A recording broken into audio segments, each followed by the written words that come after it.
Aikui, Neknamalita. This is my channel, The Midnight Librarian, and today I'll be talking about my February wrap-up.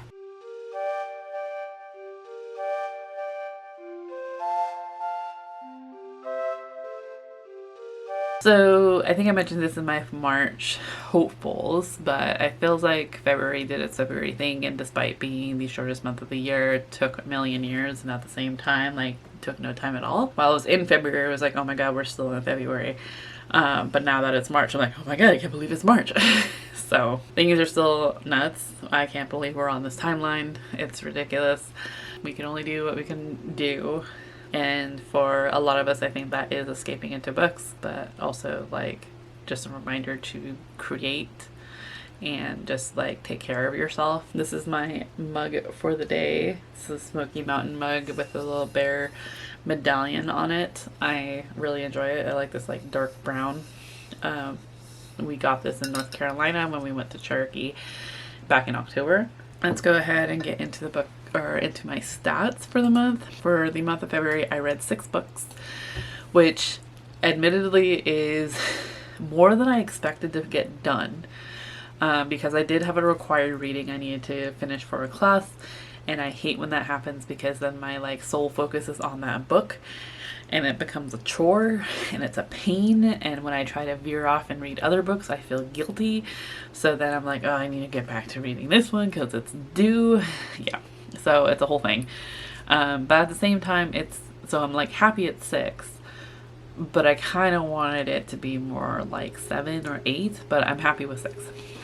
I'll be happy with 6 because it is more than what I was expecting it to get done. 256 pages read, 50.45 hours listened to. We got a couple done from the hopefuls, but a lot of them are rolling over, like you might have seen in my March hopefuls. In terms of ratings, I have 0 1 star, 0 2 star, 0 3 star, 3 3.5 stars, 2 4 stars, 1 4.5 star, and 0 5 stars. Giving the average rating for the month of February at 3.8. I think it's going to be hard to beat January. January I had a lot of like higher ratings. I really enjoyed a lot of the books I read in January.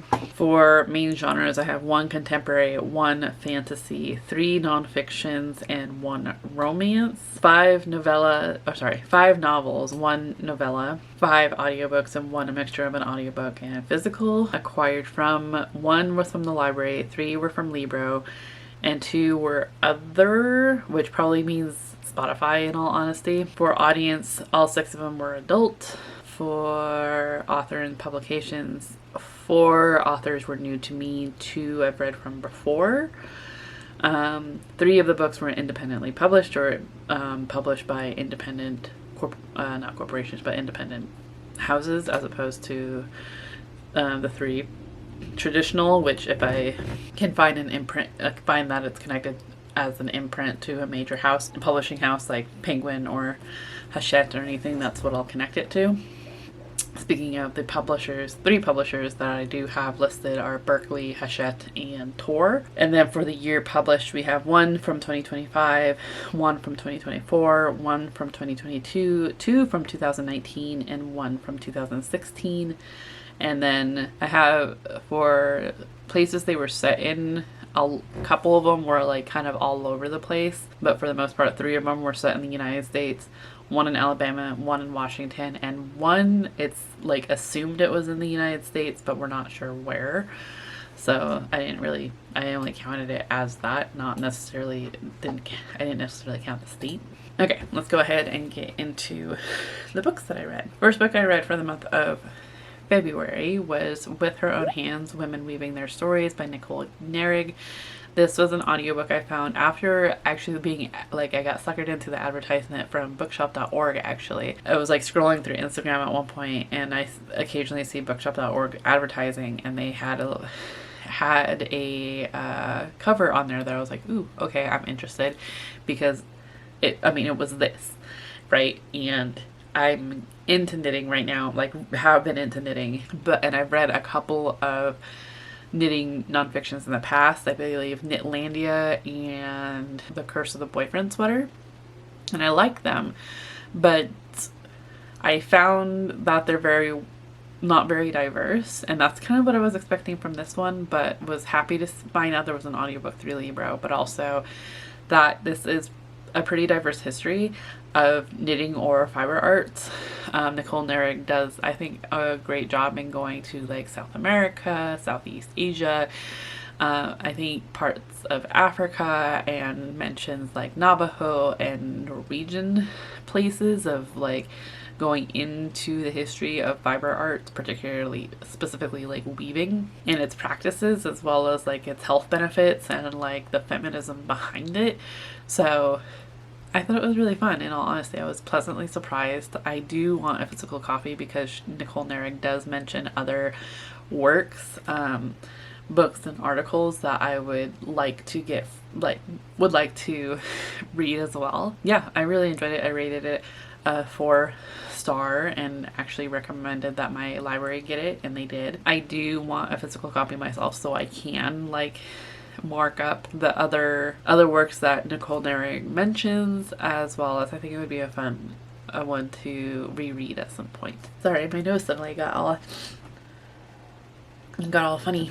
So this is one of the ones too. It was a nonfiction, but it was kind of set all over the place, so I didn't say a specific place that it was particularly set. Next, I ended up finishing Hollow Kingdom by Kira Jane Buxton. This is a horror slash dystopian.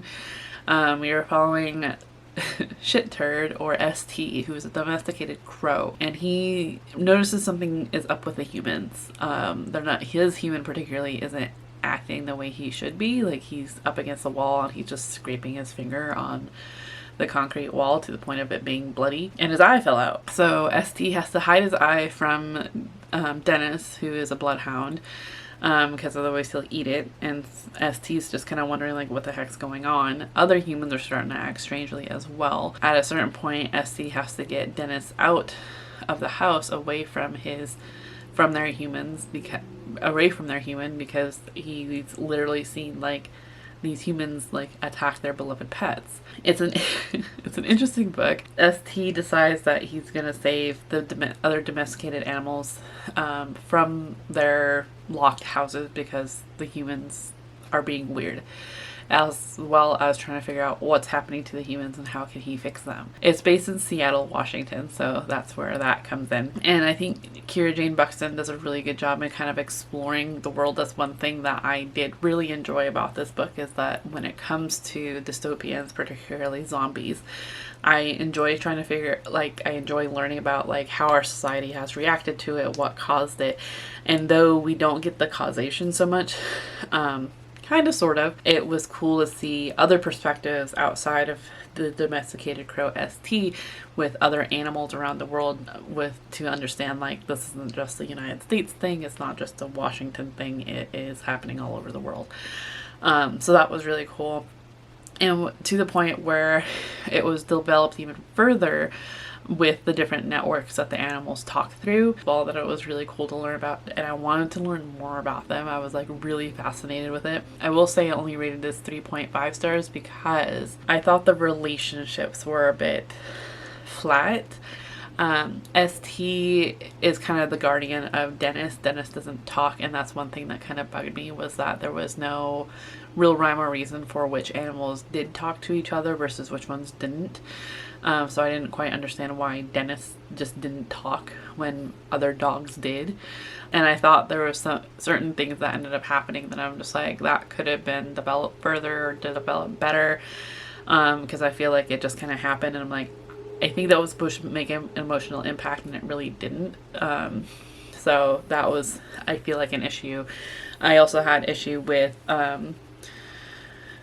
how ST talked, because he's a domesticated crow and he was raised by this guy who was kind of a dude bro, because that's how ST talked. He called humans mofos and was obsessed with Cheetos, and some of it was like humorous, but it got old really quickly. So it got to the point where the other perspectives from other animals around the world was almost like a good reprieve. But I did get kind of tired of ST and the way he talked. Like, it was humorous at the beginning. I was just like, are you kidding me? But after a while I'm like, are you kidding me? So but overall interesting. I'm kind of curious about the next book just because the ending for this one was just kind of like, what? This one ended up working for Kayla's buzzword cover challenge for a silhouette on the cover, but the next one also works for that, and that is The Home Place by J. Drew Lanham. And this one took place in South Carolina. That's where, okay, South Carolina. I couldn't remember if that was from last January or not.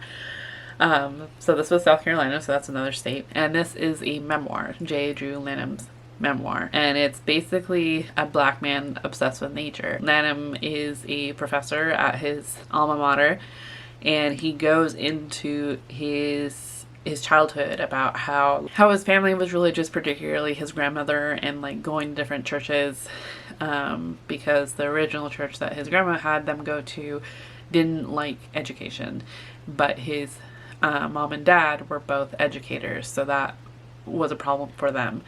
And so it was them trying out these different churches, and how Drew Lanham just wanted to be out in nature, that was his church, and how as a kid he was kind of just obsessed with being outside, how he was obsessed with watching birds, and how that later like kind of compelled him to be a naturalist and like a field biologist. So it was really fun. It was really cool. I really enjoyed learning about Drew Lanham and like learning, like, I don't know, it's just kind of, I think memoirs are fun because we learn from a different perspective. We hear about someone's life that, like, you know, you yourself haven't lived. So he grew up in South Carolina. His I believe both his paternal and maternal line came from slavery. And at one point he does talk about that and how his relationships shaped him. Did I rate this? I rated this 4 stars. It's one that caught my eye at the library I work at, actually. Like, I remember it coming in and just being like attracted to it, and I checked it out and then didn't get to it, so I put it back. And then found it on Spotify, I think, the audiobook, and was like, yeah, why not?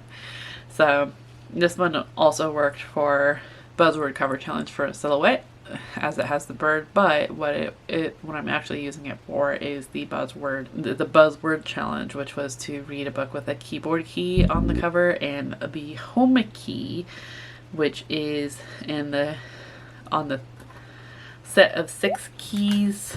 I don't think I can keyboard. Nope.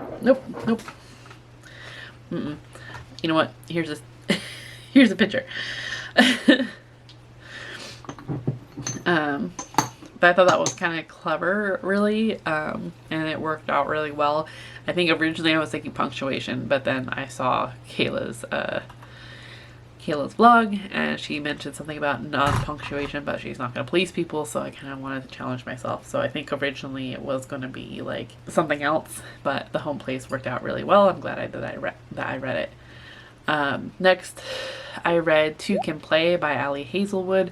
I have mixed feelings about Ali Hazelwood because I did like her novella, the 3 short novella series that she had. I think it was just a Women in STEM series. I don't think that's what it's called because all of her female main characters are in STEM, as is she, which is really cool. But I'm finding that I prefer her novellas over her novels, mostly because by the end of the book I can't stand her female main characters. I think they're really clever, I think they're really smart in certain aspects, and then I'm really kind of just naive in others, and I don't understand why they can't just be all around smart. That's some of the issue I have with it. There's others as well, but I ended up reading Two Can Play because I needed to find a book with a heart on the cover. I just wasn't quite getting to or feeling The Hearts We Sold or the other one that I had on my hopefuls list. I do still hope to read them at some point, but I just wanted to get something done. Apologies if you can hear the dog. But Two Can Play is actually set in winter, so it was kind of perfect for February in all honesty, because it wasn't like a holiday, but it was just cold. So we follow our female main character, who's actually a game designer at a independent, she's a game designer. The company she works for, placed a bid to work on a game series, that is based off books that she absolutely loves. So she like really pushed for them to place a bid for it. Another company, a rival company, also did the same. And the company that wants to make this game based off these books have basically said it's between you two, figure out how to work together because we want to work with both of you. They are known rival companies, and the reason why they're rival companies, aside from that it's like they're clashing with profits and everything, is because their game designers on both sides have drama with each other. Bosses, who are on again, off again lovers, decide that they're going to do a winter retreat at this like ski resort essentially. So, and everyone has to play nice. Our female main character doesn't necessarily have any drama with anybody aside from the other game designer.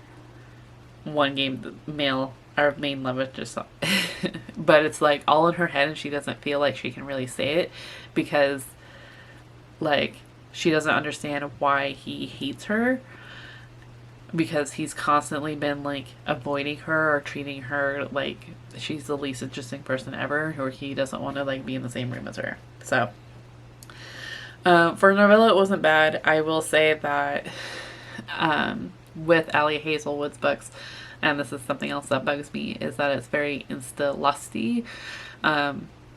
It's the whole time I was anxious because of course like, you know, they get together for this retreat, and even though like they're kind of questioning like, is this a good idea, because our companies will potentially be working with each other for the next several years, do we really want to cause more drama? Like she wasn't really thinking of that. She was just going, I just want to have a good time right now. And the fact that she wasn't thinking ahead like really bugged the heck out of me. But also like it was very insta-lusty. It felt like they weren't really like, we were being told they were kind of learning about each other, but that was it. And so I had a hard time kind of believing in their relationship because I wanted the pining. I wanted, and like that was the other thing too, was that and this is kind of spoilery I guess, is that they were both kind of like crushing after each other, but because of mistaken communication and mistaken understanding, they were both like avoiding each other for the past 6 years. So then that like misunderstanding got cleared up, and suddenly like they both want in each other's pants, and they both kind of already know everything about each other because they have been listening, because they've secretly been crushing. And that feels like a little creepy, but it also feels like a cop-out to not really have to like have that pining and just go right into sex. And I kind of need that pining to actually believe in the relationship. So that was disappointing. I rated this 3.5 stars. Yeah, it was okay. I did like the idea of like the game based off the book series. It was really kind of cute. And I feel like this almost like, as even though I just said that Ali Hazelwood's, I prefer Ali Hazelwood's novellas, I almost think this one could have benefited from being a bit longer, mostly because there was other dramas that I was like curious about, just like, did they get any closure, like what happened with them, like the on again off again bosses. So but I like the setting, I like the atmosphere, I like the forced proximity, but everything else just kind of fell flat. Next I ended up reading Fresh Banana Leaves by Jessica Hernandez. This one was a reread. This one was one that I had to read for my class. So Jessica, I'm trying to figure out how to explain this and how to explain this accurately. Jessica Hernandez is a indigenous PhD natural scientist. I don't know how else to say that. She kind of like does a bit of everything because everything's connected. That's one thing with academia that she critiques, is that they want to put you in boxes of just like, you know, you're interested in oceanography, you stay in oceanography. But if you're into watershed, you go into watershed. But or like if you're into forestry, stay in the, like if you're into trees, go to forestry. But with a lot of these things, they're interconnected. Like And it's the same with like doctors, right? Of just like, oh, something's wrong with your throat. You see an ear, nose, and throat doctor. You don't go see a foot doctor. But it's like the whole body is kind of connected. Same with nature, and that's one thing. That's what Jessica Hernandez argues. But she also argues, like, basically, it's a whole thing about how indigenous science needs to be taken as seriously as like Western science, because indigenous people hold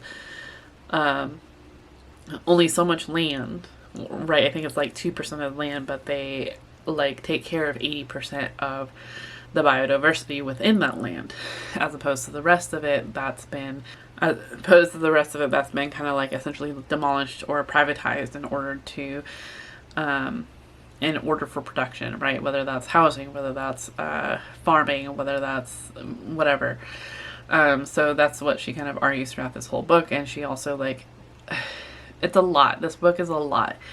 When I originally read it, I re-looked at the review I had for it, and I said little to nothing other than like, yeah, everyone should read this. And it's like, but I didn't really talk about the book. After reading it the second time, I'm giving it 3.5 stars because yes, it has a lot to say, but it's also like really not confusing, but it's just a lot. It's not that long of a book. It's 256 pages. I did physically read this as well as audio, like listen to this audibly, but it is a lot. She goes into a bunch of things, and a lot of what she's going into is her family history, and because there's a lot that her grandmother and her dad have to say about taking care of nature, and nature will take care of you, which I understand. She also goes into like how Mexico, Central and South America were colonized differently than the United States and Canada, which makes sense based off who colonized. Canada and the United States had treaties, so being indigenous in Canada and the United States is a political status.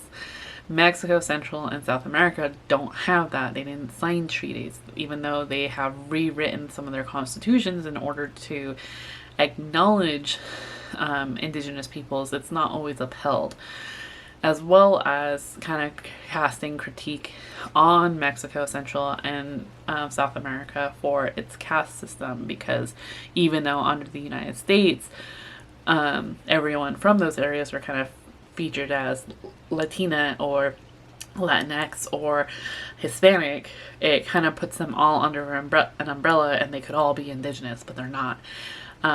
It's more complicated than that, and that because they're all considered under this umbrella in the United States, that they can't be racist or anything, but they are. So that was an interesting point too. I remember being really fascinated with that part when I originally read this book, because there was debate here locally, because indigenous peoples from Mexico and South America and Central America had wanted to be a part of some indigenous clubs here locally and do like Aztec dances, and which is fine, but there was argument from local indigenous people of how like, no, we can't just open it up to any and all indigenous people because it's a political status here. So I don't know. It was just really interesting. I wanted to learn more about that, and you do get that from here. But she also gets into a lot of other things, and some of it I'm like, yes, I needed to learn this, and other things I'm like, okay, I do know this. Like I have known this. So some of it felt like it was for me, and some of it felt like it was for like entitled white scientists that needed to learn something, and maybe that is who it's for. And maybe it was for me, but it just felt like a lot.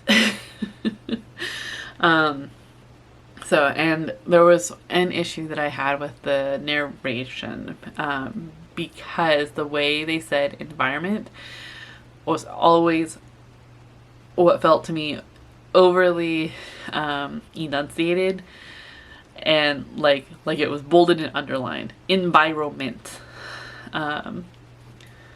And that's how it was said throughout the whole book. So I got real tired of the word environment real quickly. Ultimately, I do think it's an important read. I am glad that I read it. I did want to reread it at some point. Whether rereading it because I have to for a class, that probably like hindered me a bit, because that tends to push my desire, not push back against my desire to want to read something, because then there's a deadline, right? And that makes it a chore. So take what I'm saying with a grain of salt to a degree when it comes to the critique, just because like at a certain point I just did start to really get frustrated with this book because it was a mandatory reading. But I do think it's really important, and I do think people should read it. With all that said.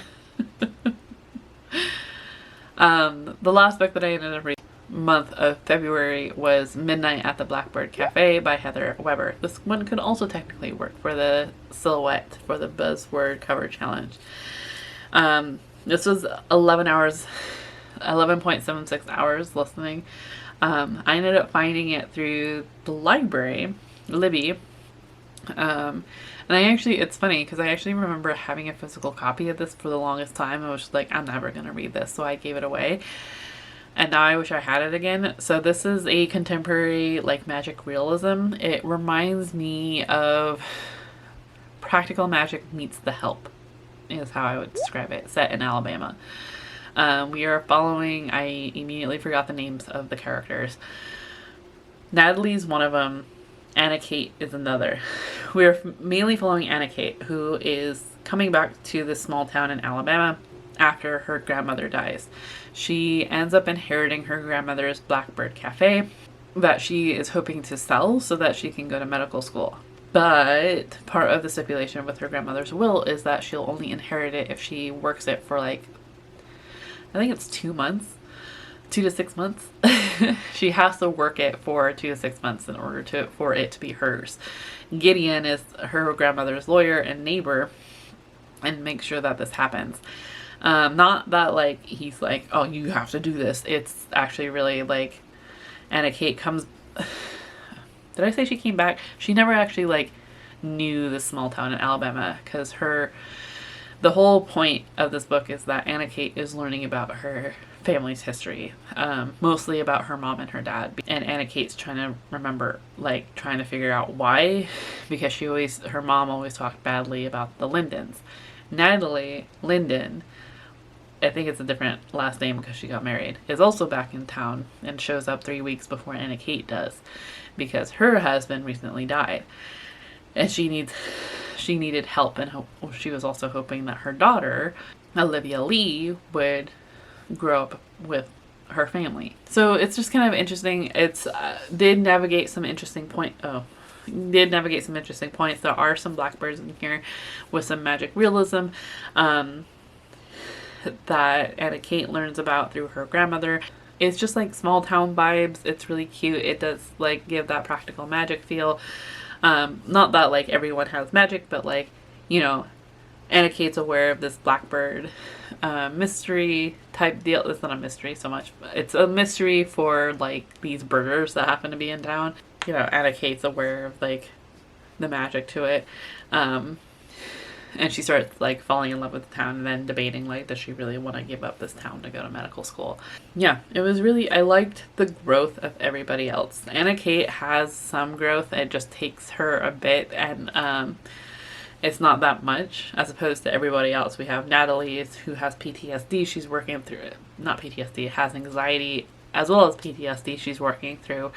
She gets anxiety attacks. It's a really pleasant book. I will say that there were some things, like I think it's categorized as a romance, and the romances definitely feel like very subplot, and also very like quick. Like by the end of the book, everyone's like kind of paired up, and it's like that could have either been longer to help me believe that, or I don't think I would have wanted them more forefront in the story, because I thought the story went really well. I will say that there is a word used in here that feels outdated. Someone uses it at one point, and it feels outdated, but it feels also like people are still figuring out that it's outdated and shouldn't be used. I rate this 4.5 stars. I do want my copy back. Not my exact copy, but I do want a copy back because I do think it'd be a fun, relaxing one to get back into because it does have the cozy vibes. It also like talks about food, so I really, really like that.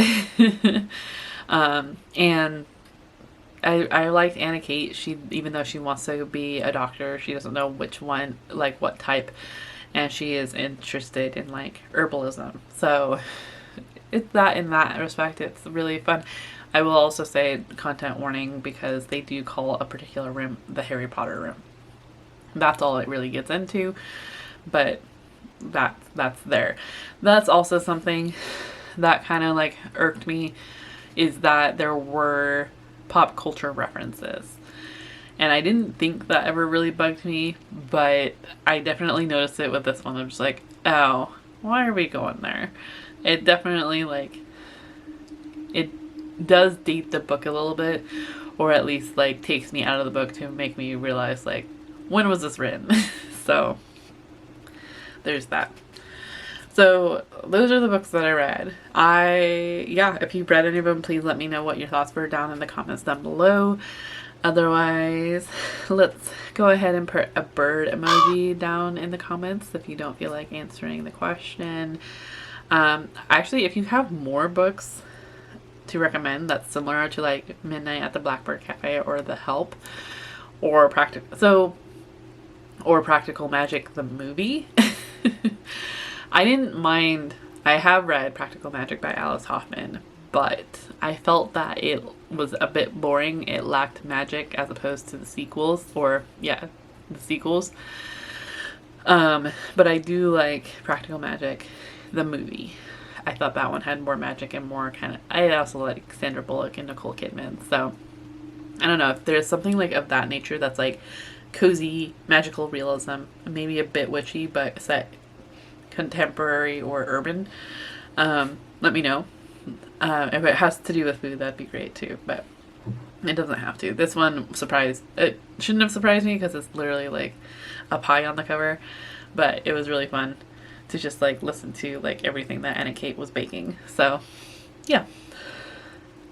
Otherwise, I hope that you are enjoying your current reads, taking care of yourself, being creative, whatever you have to do to,